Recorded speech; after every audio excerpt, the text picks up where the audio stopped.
দিন শেষে ঠিক এতটুকুই বুঝলাম, ভালোবাসা ওয়ার্ডটা বিলীন হয়ে গেছে। ভালোবাসা বলতে কোনো শব্দই নেই, আর যদি থাকেও তাহলে ভালোবাসার অর্থ মানুষ বুঝতে ভুলে গেছে। অর্থাৎ মানুষ ভালোবাসার অর্থ না জেনেই ভালোবাসতে শিখে গেছে। এজন্যই ভালোবাসার যে সঠিক মর্যাদা, সম্মান সেটুকু মানুষ দিতে ব্যর্থ।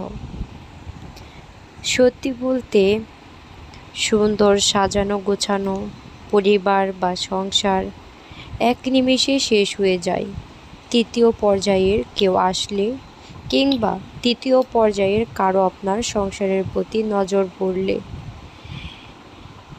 আসলে এই তৃতীয় পক্ষ কখনোই সহ্য করতে পারে না আপনার সংসারের সুখ, শান্তি, সম্মান, ভালোবাসা। এমন ভালোবাসা কারো কপালে না জুটুক। আল্লাহ তাআলা সবাইকে ভালো রাখুন।